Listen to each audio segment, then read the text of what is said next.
So guys, we will be focusing on what is creativity and then creativity and intelligence. Now here I'm not going to give you notes, fine? We can just have a discussion on what creativity is and what is the relationship between creativity and intelligence. Okay? Now, so what is creativity? Simple. Creativity means coming up with novel solutions to a problem, right? That is what creativity is. When you come up with something creative, when you create something on your own, it has to be new, isn't it? Now, there are some people who are very creative, right? And there are some people who might not be very creative, right? So, creativity can be seen in the form of dance, music, poetry, etc., right? Now, how can manifestation be seen? How can you know that, okay, this person is creative and this person is not so creative?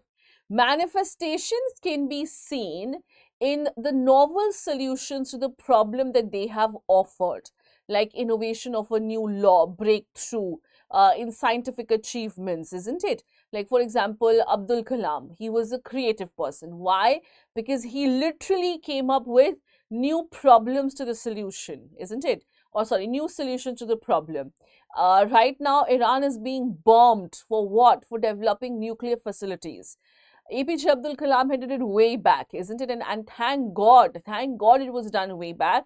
Otherwise, we would have been facing the same consequences as Iran is facing right now, right? So that is what creativity means, okay? Now, when we think of creativity, we generally think of, APJ Abdul Kalam, Rabindranath Tagore, C.V. Raman, Albert Einstein, isn't it?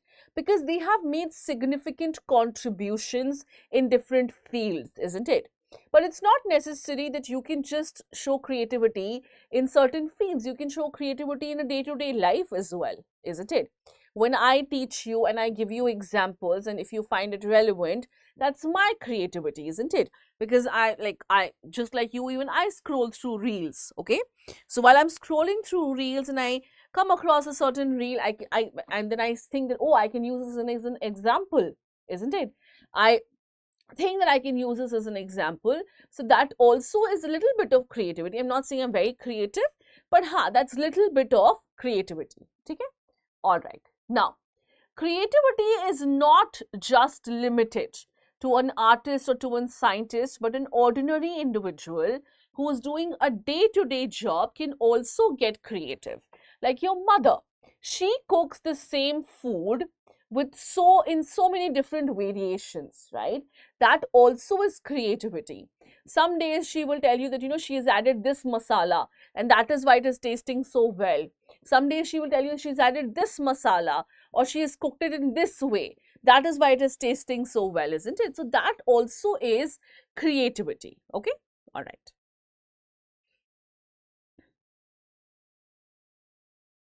Now, see guys, not everyone can be creative at the same level. That's not possible.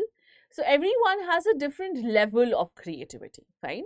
And creativity is something which is exhibited from the very childhood, right? So when the kids are small, they express their creativity in physical and non-verbal ways, fine? You've seen children, right? They can't say things, isn't it?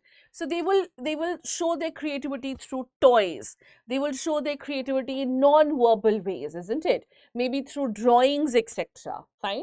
But as and when we grow, we develop language, we develop knowledge, okay? Creativity can then be expressed in non-verbal terms too. So non-verbal terms can be any way, isn't it? It can be poetry, dance, drama, music, anything, fine? And just like intelligence is, an interaction of both your hereditary and the environment that you are in, similarly creativity also plays an important role. Creativity also is like a product of what? It is a product of hereditary and whatever you are born with, isn't it? So So your limits, the limits to your creativity is set by the hereditary genes that you have inherited, fine? And environment is going to stimulate you to develop more creativity, isn't it? So again, it is also an interplay of both, that is environment and hereditary. Okay, so see guys, there are certain things which are not very clearly defined, right? That is known as your abstract. So have you seen yogis, right? Yogis or spiritual leaders, right? So they don't understand, as in they don't have an exact definition, isn't it, of what God is, or what Atman is, or what Brahman is, or what maybe Allah is, isn't it? But they still have that understanding, isn't it? They're still able to imagine those things. They're still able to understand those things, fine? So there's so many abstract concepts in this world which do not have a clear-cut definition, okay? So when they don't have a clear-cut definition, it means what? It means that you would have to understand. And yes, there are people who are able to understand these abstract concepts very easily. Okay, like there are a lot of people, I'm sure you've seen a lot of people who are very spiritual. So if they're spiritual, that means they should be able to understand these concepts, isn't it, of meditation, or of, you can say, spirituality, God, etc. Okay, so that is what your abstract concept means. Okay, so now we move on to creativity and intelligence. Okay, so see guys, there's obviously a connection over here, isn't it? Creativity and intelligence definitely have a connection, right? We generally believe that people who are intelligent will also be very creative. It comes down to the same psychometric approach of intelligence, where we say, okay, most welcome Nidhi. So, it comes down to the psychometric approach, where we say that an intelligent person is also going to be creative, right? That a person who is good in studies will also be good in dance, drama, music, etc. Right? Why? Is it really necessary that a person who is very intelligent will also be good in all other creative fields? Not really, isn't it? Fine. So, but even then, there is a certain degree of connection which definitely is there. Okay. So we have a psychologist named Terman. In 1920s, he found out that people who have very high IQs, they need not necessarily be creative. This is absolutely true, guys, isn't it? Not necessary that people who have very high IQs or people who are like highly intelligent will also be very creative. Fine. At the same time, he found out that creative ideas can also come from people who do not have very high IQ. Okay. So we have some other researches which have shown that both high and low level of creativity can be found in highly intelligent and an average intelligence person. Matlab, kya dekha gaya hai? That both high and low level of creativity can be found out in both children who are very highly intelligent and children who are average intelligence. Okay, so children with the average intelligence can have very high creativity, okay, and can also have low creativity. At the same time, children with very high IQs also can have very high creativity, or they can also have low creativity. Okay, all right. Now, but it's absolutely not necessary, guys, that an intelligent person has to be creative, right? This is a very bad notion that we have, that an intelligent person has to be creative. That is never the case, okay? Now, researchers have found out that yes, there is, at least there is some relationship between creativity and intelligence. What do you mean by that? See, guys, okay, people with very high IQs need not necessarily be creative, okay? But don't you think that a little amount of intelligence is required for you to be creative, right? So all creative activities, be it anything, be it cooking, cleaning, anything that is going to require a certain level of intelligence, right? At least bare minimum intelligence should be required, or bare minimum intelligence is required. right? See, when you're doing a creative activity, you need to, comprehend, fine?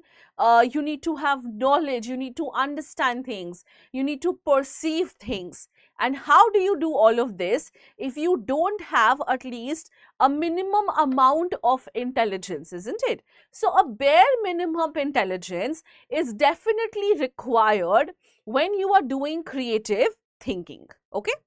Now, then we talk about the creativity test, fine? So just as we have measured aptitude, it is also very important to measure creativity, okay? Now, one of the most general features of creativity is what? It has to be open-ended, guys, don't you think? Can you limit someone's creativity to saying yes and no? Absolutely not, isn't it? So, creativity has to be independent or has to be open-ended, right? You have to give permission to the person who's taking the test that they can come up with whatever solutions they want to the problem.